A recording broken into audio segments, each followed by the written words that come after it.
This is tectonic. Like, again, I hate that. So stupid that I keep on using that word, but it's tectonic with what's going on right now.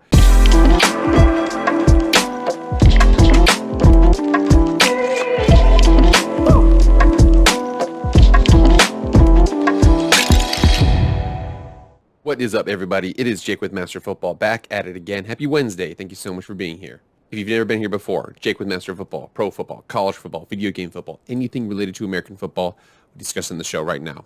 Please subscribe. Go ahead and subscribe. Like, share, follow, subscribe, all that stuff. Comment, anything like that drives engagement, and I really appreciate it. Without further ado, let's get into the video. All right, a couple days ago, and again, this is late breaking news. I want to provide some analysis on this. A couple days ago, okay, Lincoln Riley decided to leave Oklahoma for USC, and Brian Kelly decided to leave Notre Dame for LSU. A lot of people, especially at those schools, were real bitter. How could you do this? We could feel like we're backstabbed, we're this, we're that. One, I want to get into and explain the reasons individually for both teams, what it kind of means for them going forward, and then I also want to talk about specifically too, like why this is happening right now, why all this stuff is why do people leave? I mean, this is before conference championships. Notre Dame is in line potentially to play in a national championship if they have a couple losses ahead of them. Why is this happening right now? Let's get into this. So here we go. LSU hires Notre Dame's Brian Kelly as the next head football coach. So a lot of people are like, well, why would he do this? I mean, he's got a national championship caliber team.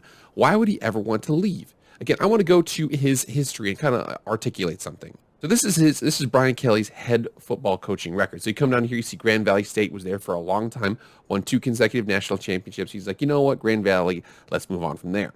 So he gets up here, he gets to Central Michigan. Boom, he wins the Motor City Bowl in his 3rd season. They win 10 games. Central Michigan, tough place to recruit, tough place to do well. He does well. He goes to Cincinnati. First year, he takes over. Well, the text says right here he's 1-0, but the first year he takes over, he goes 10-3, then 11-3, then 12-0. Then he heads to Notre Dame, and he goes on and to do well there. A couple appearances in the national championship game, well, 1 appearance in the national championship game, and so on. So a lot of people are asking, well, I mean, why would he leave? I mean, you can see this right here. He's obviously got a high caliber team. This is a good reason why.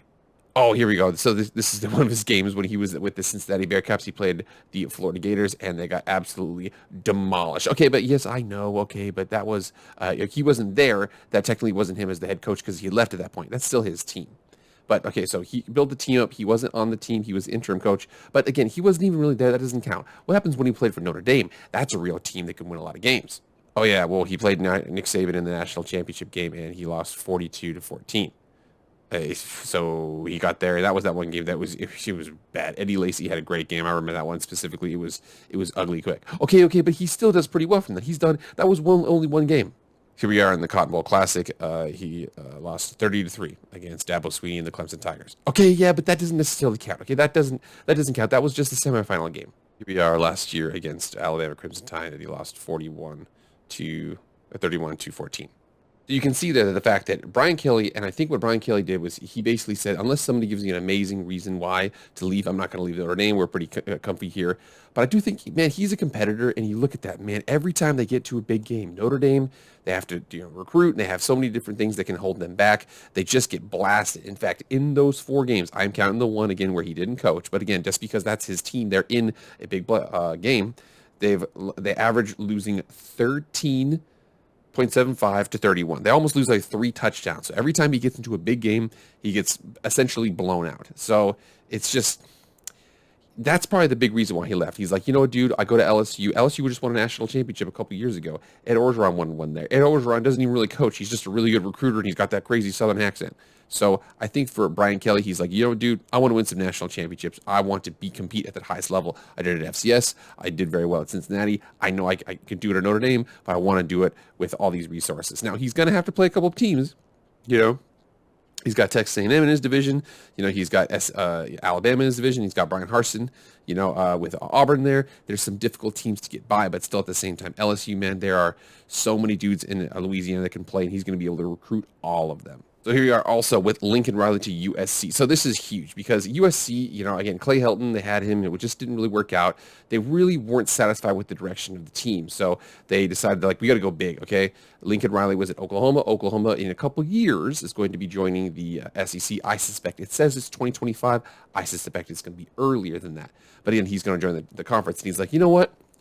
Potentially they'll have to go through Alabama, LSU, Florida, Georgia, Texas if they ever get their act around. I mean, Auburn's pretty good. Texas A&M's pretty good.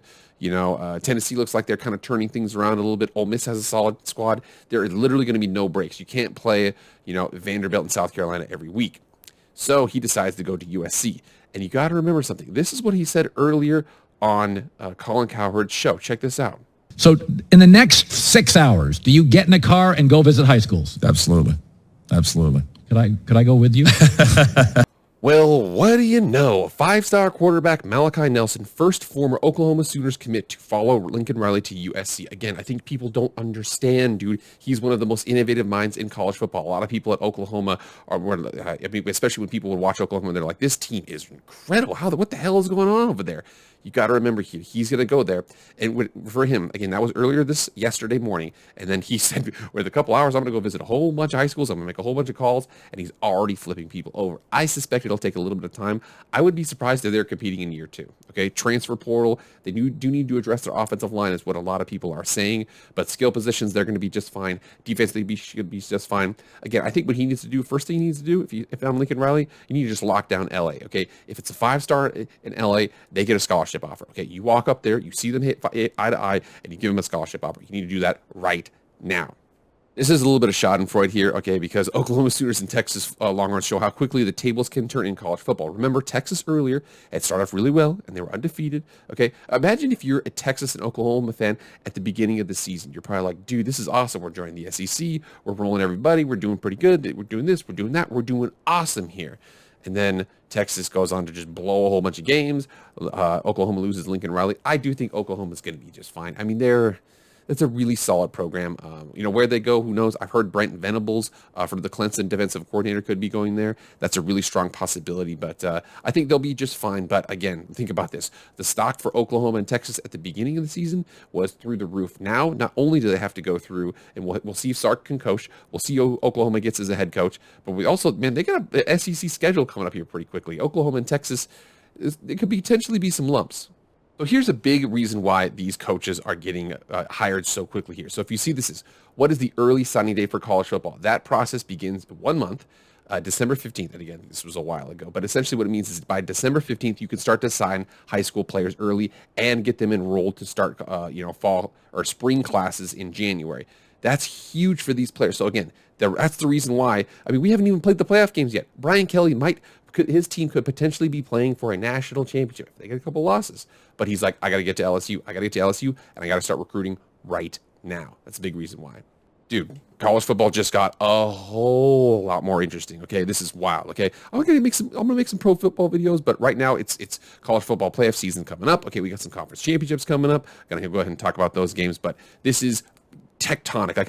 I hate that, so stupid that I keep on using that word, but it's tectonic with what's going on right now. USC looks like they're turning the thing around. LSU is going to be a terror squad, I'm telling you right now. But that's what's going on. All right, everybody, get in the comments right now. What do you think is the bigger action? Do you like it? Do you hate it? What do you think? Let me know. I will see you guys on Friday. I'm out.